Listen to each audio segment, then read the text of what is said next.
Too Hot for TV. Welcome back to the Doctor Who Too Hot for TV Advent Calendar. This is our festive look at some Doctor Who annual stories, and this time I'm joined by Richie Morgan. Richie, Merry fucking Christmas. Merry Christmas. Ho, ho, ho. So we've chosen a story today called The Vampire Plants from the 1970 Doctor Who annual, which was released in 1969. But before we go into it, I must ask you, were you an annual kid? Did you get annuals as a kid? Yeah, but I don't ever remember them being anything like this. But certainly, like, you would get annuals like the Beano ones, I suppose, that had a lot of comic strips in them or whatever. But I think when I opened up this one that you sent me, This gift. I was astonished at how many stories were inside it. Yeah. Given that, because someone bought me last year's Doctor Who annual as a present, and there's like maybe a story in it, and it's a rewrite of it's an adaptation of the Children in Need. Oh, special. really? Yeah. And then some puzzles, and then a joke about Mavity, and it's just like I threw it in the bin, actually.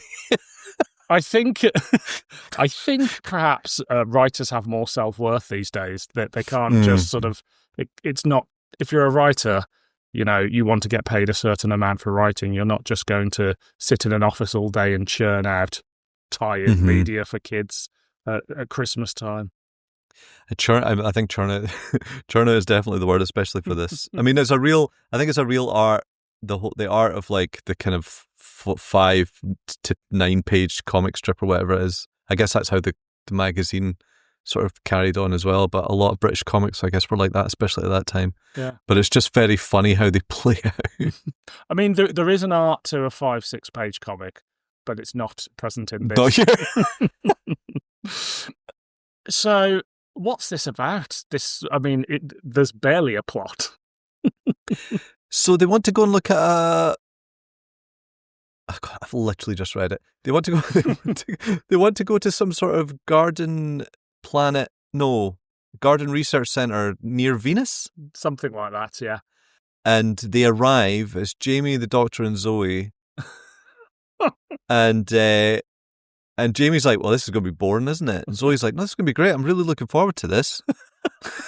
And the Doctor immediately goes, "Zoe, you stay here. Stay on Zoe, guard. you better stay here. Actually, you're not going to be in the rest of the comic." I thought she might show up, or we might be splitting the narrative, but no. It's just incredible how she was like, "Oh, I'm really looking forward to this," and then the Doctor went, "You stay here. Actually, just the boys for this one." but also that opening, because they've probably got limited space to tell the story in these 5 pages, and it starts with a little paragraph going, "A visit to Dr. Vane at his experimental botanical gardens on Venus seems harmless enough, but Doctor Who finds a terrible menace." Okay, fair enough. But then literally the next panel is the Doctor going, "We're going to visit an old friend of mine, Dr. Vane, on Venus. He produced a new plant from a seedling bought from the Galia galaxy." And it's like, you wasted 2 panels saying the same thing twice. That's the writer going, "What did I say in the first? Oh, just do it again." You can see a writer just hammering this out. Yeah. 5 o'clock. In no cigarette time. in his mouth. So they go and see this guy, and he's fucking fuming because someone's nicked his favourite plant. And the Doctor says, "This is extraordinary. It's just a plant theft." and then they go, oh, it looks like the plant's been dragged away. And Jamie goes, "But he said this plant was really small." He fucking didn't. At no point did he say that. No. Did it look like to you that Dr. Vane was a character out of a different, more comic-style annual? The first thing I was thinking, obviously it's that thing of like they're just using reference photos for the actual characters, but when they don't have the characters, they just have this Beano type man. And then they have this terrifyingly detailed rendered drawing of Patrick Troughton talking to him. And at one point you can tell they're reference photos, because at one point he's just Salamander rather than the Doctor. It's funny because you think with comics, like, God, with comics you could tell any story that you want. It's far too expensive for the TV series, but actually unless the Doctor's posing in a way that we can fit him into the story, that's not gonna it's not gonna fly. So the plant's gone missing, and it turns out it's fucked off all by itself because it's a living plant.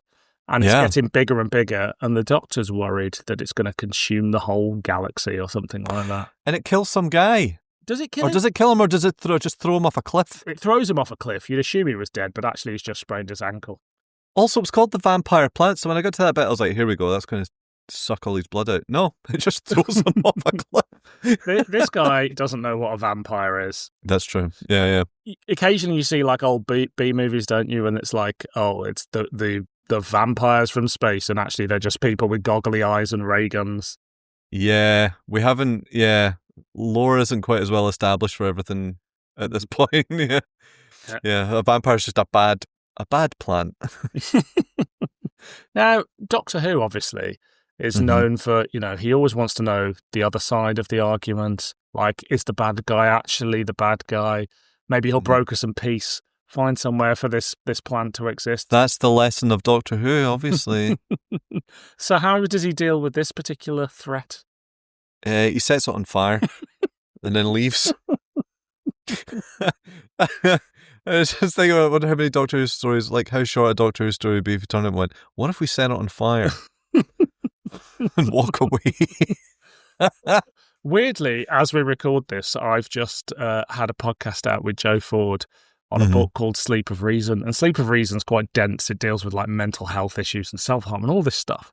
But in the end, they just go, okay, burn the enemy. It's like, maybe Doctor Who should be doing that. Maybe you should just get out his lighter every time and go, I know how to fucking deal with this. You got some petrol? Well, I was wondering, do you think the writer deals with weeds?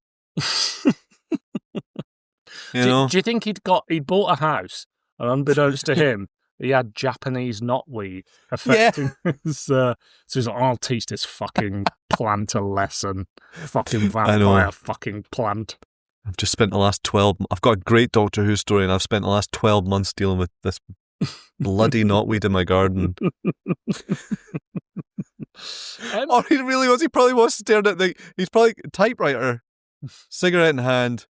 What's this about? And then he looks out his window and he realizes he hasn't gotten anyone in to fix the ivy on his trim the ivy on his garden wall. I've got it. But he's never asked his wife or the gardener how you actually deal with plants, so he just I think you just burn them. That's it, because he spends 12 hours a day locked in a room writing stories for kids. He hasn't got time to deal with weeds. The only plant he's ever seen died long ago, withered away on his shelf. Just in the corner of the office. Yeah. Does it feel anything like the TV show Doctor Who? No. Not really. You know what? I think that's the charm for those old comics for me. I always always have this thing about media that is unconstricted by the brand. A lot of things are constricted by brand these days and guidelines, whereas back then it's just like, what's he doing?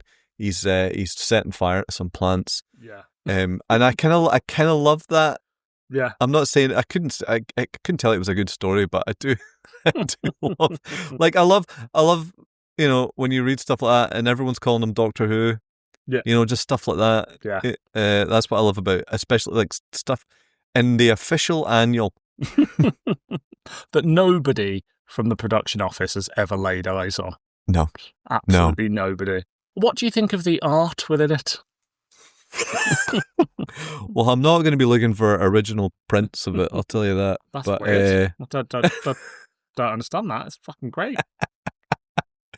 Yeah, it's some of it's quite terrifying, unintentionally, but also it's very comic, very 60s comic booky, like cheap comic booky. Yeah, but even then, like cheap comic booky, then still has a bit of work in it, Yeah, because it's in colour, sort of. They've obviously gone, we need to make this more colourful. It's for kids, but we haven't got the money to fully colour it in. So basically, the colours in there are black, white, and then some pages purple and other pages brown. And that is it. Mm-hmm. There's a drawing of Jamie at one point, and his shoulders are so broad. Yeah. He looks like David Byrne and stop making sense. He does. And they successfully capture making Patrick Troughton look a bit like a sex offender a couple of times. So, yes. I'm not saying Patrick Troughton was a sex offender, but he was a dirty old man. He was a sex haver, definitely. I don't even know why you would bother. If you like, I've got 5 pages, I can't get Zoe into this. Why not just not have her in it at all? I know. I think I did. Again, there was no second draft. Yeah. So if they got to a certain point, you went, you know what? I can't be arsed with Zoe. Get rid of her. I'm not going to go back to the start and change it. She's just out from now on. For some reason, you care enough that you go, well, the kids will notice if Zoe's not in it, so we better we better leave her on guard at least. But the kids won't care enough by the shitty resolution or the fact that you call him Doctor Who the entire time. So, I mean, it's a load of old bollocks, isn't it, ultimately? Yeah. It's a very quick bit of tat that's filled 5 pages. I'm actually surprised that they even bothered with some comic strips, because it seems a bit too much effort. Yeah. There's so much in that annual, though. But also, that's the one thing that I've read that's made me go, I'm not going to read anything else than that. I don't think.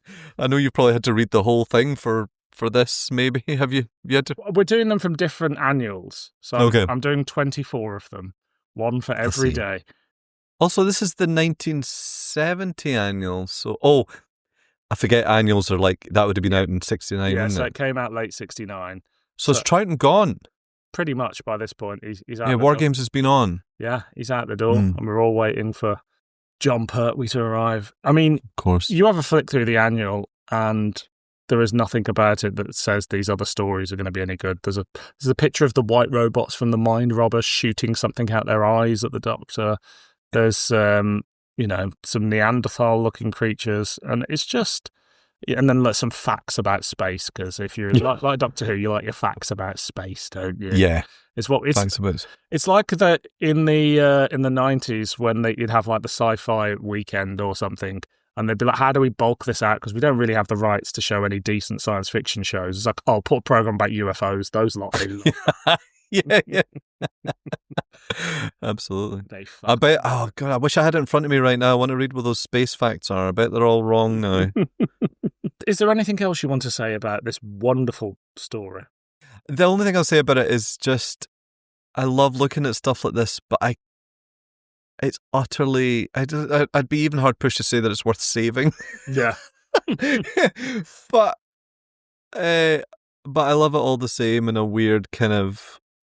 Isn't it funny that merchandise used to be like this? Yeah, I'm so glad it exists, but there is no. I think that's the thing I love about Doctor Who is like one of the things that because it's been on so long, it just has this incredible history of how we treated popular television programs over the years. So it's an absolute load of old shit, but it's endearingly shit, and it's fantastic to revisit these things every now and then. I would never if I wasn't doing a podcast, I wouldn't revisit it. That's fucking certain. Exactly. I can safely say, having done a bunch of these already, there's nothing about this that makes me go, I should read every annual. You pick up a new adventure and it's really good, and you go, I'm going to try and read the lot, and then you get bored a book and a half in. Like there's nothing here going. Got to complete the annuals. There's a real untapped vein here of good Doctor Who in the annuals. Why is no one talking about this? Excellent. Well, look, thank you for joining me to talk about the vampire plant. No problem. There'll be more of this sort of stuff tomorrow. But until next time, I've been Dylan. I've been Richie. And this has been the Too Hot for TV Advent Calendar. Doctor Who, too hot for TV. Incidentally, a happy Christmas to all of you at home.